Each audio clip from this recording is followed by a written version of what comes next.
வணக்கம். இந்த வீடியோல நம்ம பிகாம் முடிச்சிட்டு MBA படிக்கலாமா?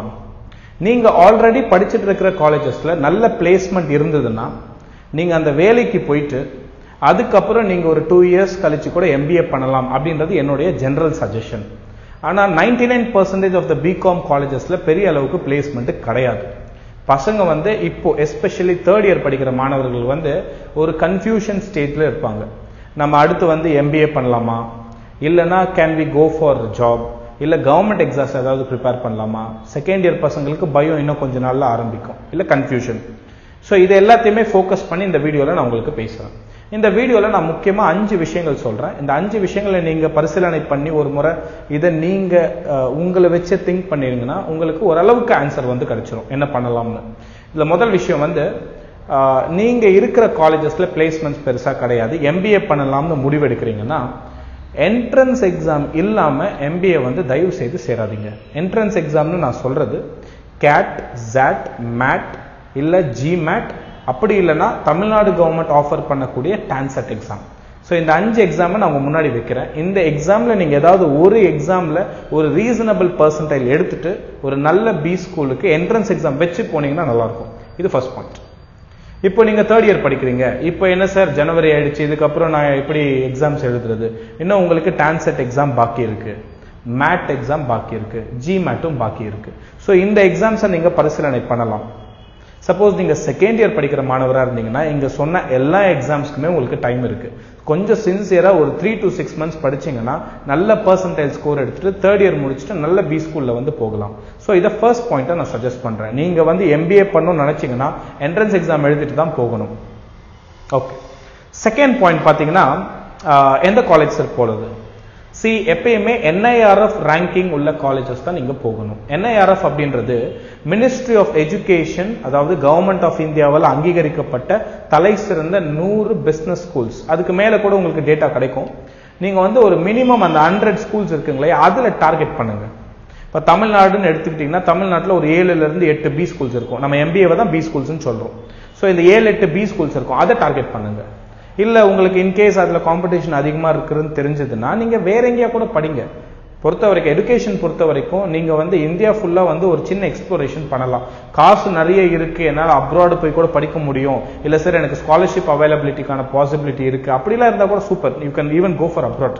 பட் நீங்க கொஞ்சம் பிகாம் பண்ண மாதிரியே அதே மைண்ட் செட்ல இருந்தீங்க அப்படின்னா உங்களுக்கு பெரிய அளவுக்கு MBA உபயோகமா இருக்காது. MBA பண்ணணும்னு அந்த டிசிஷன் எடுக்கும் பொழுதே உங்க மைண்டை கொஞ்சம் நீங்க வெளிநோக்கி யோசிக்கணும். ஸ்டேட்டை விட்டு வெளியில போறது, கண்ட்ரியை விட்டு வெளியில போறது, அட்லீஸ்ட் சிட்டியை விட்டாவது வெளியில போகணும். சப்போஸ் உங்க சிட்டியில நல்ல காலேஜஸ் இருந்தா அது different. But what I'm saying is கொஞ்சம் நீங்க அந்த வேர்ல்டு, அந்த உலகத்தை கொஞ்சம் ஆராய்ந்து பார்க்கணும். அப்படின்றது தான் அந்த 2வது பாயிண்ட். NIRF ரேங்கிங் உள்ள காலேஜஸ் தான் நீங்க MBA சேரணும் அப்படின்றது என்னுடைய சஜஷன். 3வது விஷயம், ஓகே சார் நான் NIRF இருக்கிற காலேஜா ட்ரை பண்றேன், எனக்கு கிடைக்கல. இப்ப நான் என்ட்ரன்ஸ் எக்ஸாமும் எழுதல, இப்படி எடுத்துக்கலாம். என்ட்ரன்ஸ் எக்ஸாமும் எழுதல, நான் 3rd year படிக்கிறேன், என்ட்ரன்ஸ் எக்ஸாம் இப்போ வரைக்கும் ஒன்னும் எழுதல, இதுக்கப்புறம் படிச்சாலும் எனக்கு மார்க் எடுப்பனான்னு தெரியல, அப்ப கண்டிப்பா எனக்கு நல்ல B ஸ்கூலும் கிடைக்காது. இப்ப என்ன சார் பண்றது? Take a break. எல்லாருமே இதை ரொம்ப அண்டர் எஸ்டிமேட் பண்றாங்க. எஸ்பெஷலி பேரண்ட்ஸ் ஆர் ரிலேட்டிவ்ஸ் ஒரு ப்ரெஷர் பசங்களுக்கு கிரியேட் பண்றாங்க. ஏன் நீங்க பிகாம் முடிச்சுட்டு ஒரு வருஷம் பிரேக் எடுக்க கூடாதா? உங்களுக்கு entrance exam, professional exams, government exams எல்லாம் உங்களை சுத்தி இருக்கிற மாணவர்கள் எவ்வளவு சின்சியரா படிக்கிறாங்கன்னு ஒரு முறை ஒரு கன்னிமரா லைப்ரரிக்கோ இல்ல உங்களுக்கு எப்பயாவது டைம் இருந்ததுன்னா டெல்லிக்கு ஒரு முறை போய் தனியா போயிட்டு அந்த IAS கோச்சிங்லாம் நடக்கும் இல்லையா, அங்க போய் சும்மா ஒரு ரவுண்ட் அடிச்சுட்டு வாங்க. எவ்வளவு பேர் எவ்வளவு சின்சியரா 4-5 அட்டம்ப்டுக்கு அப்புறம் கூட எழுதுவாங்க, அவ்வளவு டெடிகேட்டடா. அதுக்காக சொல்லிட்டு எல்லாத்தையும் விட்டுட்டு நீங்க போயிட்டு அப்படிதான் இருக்கணும்னு நம்ம சொல்லல. அந்த காம்படிட்டிவ் வேர்ல்டு எப்படி இருக்குன்னு நீங்க தெரிஞ்சுக்கிறதுக்கு நீங்க காலேஜுக்குள்ளே இருந்தீங்கனால தெரியாது. காலேஜுக்குள்ள எல்லா செமஸ்டர் எக்ஸாம்ஸ்க்கு படிக்கிற மாதிரி வெளியில கவர்மெண்ட் எக்ஸாம்ஸ்க்கு படிக்க முடியாது. அங்க இருக்கிற காம்படிஷன் வேற. 10 வேகன்சிக்கு 10 லட்சம் பேர் வருவாங்க சில பொசிஷன்ஸ்க்கெல்லாம். நீங்க IAS எடுத்தீங்கன்னா அந்த ரேஞ்சில் தான் இருக்கும் ப்ரப்போர்ஷன் வைஸ். ஒரு 1 லட்சம் பேர் எழுதுறாங்க அப்படின்னு வச்சுக்கோங்க அந்த மெயின்ஸ் எக்ஸாம். ஹார்ட்லி ஒரு 180 பேர் தான் IAS ஆவாங்க. அந்த ப்ரப்போர்ஷன் பாத்தீங்கன்னா it's a very stunning competition. இந்தியாவை பொறுத்த வரைக்கும் நீங்க ஒரு உண்மையான காம்படிட்டிவ் எக்ஸாம்ஸ் எப்படி நடக்குதுன்னு தெரிஞ்சுக்கிட்டாதான் உங்களுக்கு வந்து அவங்க எவ்வளவு பிரேக் எடுக்கிறாங்க அப்படின்றது புரியும். ஏன்னா பிரேக் எடுக்கிறது ஏதோ ஒரு அன்எம்ப்ளாய்டு அப்படின்ற கான்டெக்ஸ்ட்டை வந்து விதைச்சிட்டாங்க, சும்மா இருக்கான் அப்படின்னு. 1 வருஷம் 2 வருஷம் படிக்கலாம். MBA பொறுத்த வரைக்கும் என்ட்ரன்ஸ் எக்ஸாம் நீங்க 1 இயர் பிரேக் எடுத்து அது மிகப்பெரிய விஷயம். எடுத்துட்டு ஒரு கேட் எக்ஸாம்ல நல்ல ஸ்கோர் எடுத்து IIM ட்ரை பண்ணுங்க. ஏன் IIMs நம்மளால முடியாதுங்களா? எல்லாருமே வந்து எதுக்கு நம்ம பி ஸ்கூல்ஸ் மட்டும் தான் போகணுமா? ஏன் நம்ம IIMs ட்ரை பண்ணக்கூடாதா? கிவ் அ ட்ரை பண்றது தப்பு இல்லை.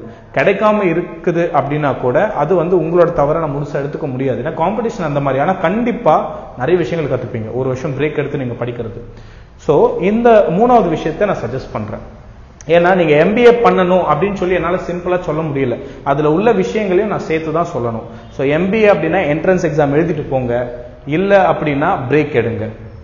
சேர்றதா இருந்தா நல்ல பி ஸ்கூல்ல போய் சேருங்க. எந்த சார் நல்ல பி ஸ்கூல்னா NIRF இல்ல IIMs அந்த மாதிரி போங்க.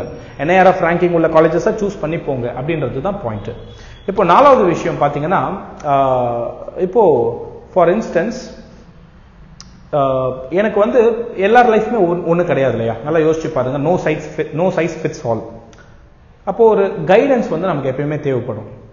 இப்போ கைடன்ஸ் அப்படின்றது வந்து உங்க ஆசிரியர்கிட்ட நீங்க கேட்கலாம், இல்ல உங்க சீனியர்ஸ் கிட்ட கேட்கலாம், இல்ல அப்படின்னா பெரியவங்க கிட்ட கேட்கலாம், இல்ல இப்போ எங்களை மாதிரி ப்ரொஃபசர்ஸ் கிட்ட கூட நீங்க வந்து you can get in touch and you can get guidance. இந்த கைடன்ஸை வச்சு என்ன சார் பண்றது அப்படின்னா, ஃபர்ஸ்ட் திங் வந்து நமக்கு ஒரு விஷயம் பிடிச்சிருக்குன்னு சொல்லிட்டு அதை எடுக்கணும்னு அவசியம் கிடையாது. சில நேரங்கள்ல வந்து நம்மளோட குடும்ப சூழ்நிலைன்னு ஒண்ணு இருக்கு, அப்புறம் நமக்குன்னு சில தேவைகள் உண்டு. அதே போல அந்த பர்டிகுலர் கோர்ஸ்ல என்ன கத்து கொடுக்குறாங்களோ அது உங்களுக்கு உண்மையிலே பிடிக்குதா அப்படின்னு நீங்க தெரிஞ்சுக்கணும். இது எல்லாத்தையுமே ஒரு ஆராய்ச்சி பண்ணிட்டு தான் நீங்க முடிவெடுக்கணும். எல்லாருமே MBA எடுக்கிறாங்க, நானும் எடுக்கிறேன், தப்பான டிசிஷன். MBAல நிறைய சம்பளம் வரும், அந்த வேலை கிடைச்சிச்சுன்னா அதனால நான் எடுக்கிறேன். நல்ல விஷயம் தான், வேலை காசு நிறைய கிடைக்குது அப்படின்றது. ஆனா உங்களுக்கு அது ஃபிட் ஆகுமா அப்படின்றத நீங்க யோசிச்சு பார்க்கணும். சிலபஸ் மட்டும் பார்த்தா பத்தாது, அதுல உள்ள பிராக்டிக்கல் டிஃபிகல்ட்டிஸ் இதுக்கெல்லாம் நீங்க கைடன்ஸ் எடுத்தே ஆகணும். பசங்க வந்து நம்ம கைடன்ஸ் எல்லாம் வந்து நிறைய ஃப்ரீயா கொடுப்போம். அப்போ கூட பாத்தீங்கன்னா கைடன்ஸ் ஃப்ரீயா இருக்கு, ஆஃப்லைன் வாங்க அப்படின்னு சொன்னா கூட ரொம்ப யோசிக்கிறாங்க.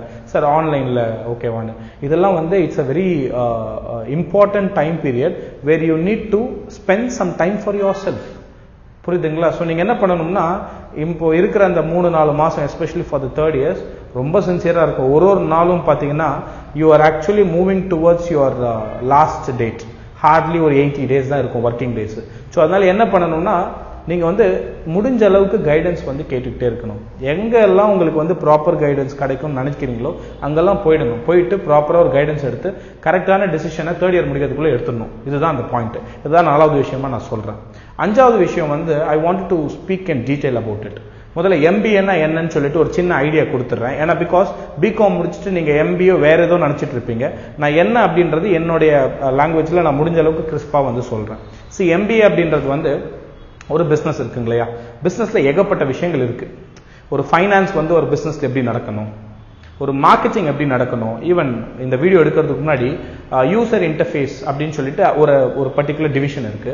அதை பத்தி நான் படிச்சுட்டு இருந்தேன். ஒரு ப்ராடக்ட்டை டிசைன் பண்றதுல இருந்து, அந்த ப்ராடக்ட்டை ப்ரமோட் பண்றதுல இருந்து, அது கஸ்டமரை அட்ராக்ட் பண்ற மாதிரி இருக்கணும். இது MBA படிச்ச ஸ்டூடெண்ட்ஸ்க்கு நல்லாவே தெரியும். ஆனா MBA அப்படின்றது வெறும் டெக்னிக்கல் மட்டும் கிடையாது. It also talks about the skill set. For instance, எப்படி வந்து ஒருத்தங்க கிட்ட பேசணும், எப்படி எல்லாம் வந்து பிசினஸ்ல பிரசன்டேஷன் பண்ணணும், எப்படி நெட்வொர்க்கிங் பண்ணணும், அதே மாதிரி கஸ்டமர்ஸ் கிட்ட என்ன மாதிரி ஹேண்டில் பண்ணணும், இந்த மாதிரி விஷயங்கள் எல்லாம் MBAல வரும். கண்டிப்பாக சின்சியரா படிச்சீங்கன்னா வரும். அட் த சேம் டைம் சில நேரங்கள்ல ஈவன் நம்ம ஸ்டூடெண்ட்ஸ் கூட கம்ப்ளைண்ட் பண்ணுவாங்க, சார் MBA சேர்ந்துட்டேன் ஒண்ணுமே நடத்துறதில்ல சார், UG மாதிரியே PGயும் பண்றாங்க அப்படின்னு நீங்க கம்ப்ளைண்ட் பண்றீங்கன்னா நீங்க வெறும் அந்த காலேஜ் செட்டப்குள்ள இருக்கிற MBA மட்டும் தான் பாக்குறீங்க. What you should do is you should create contact of your own.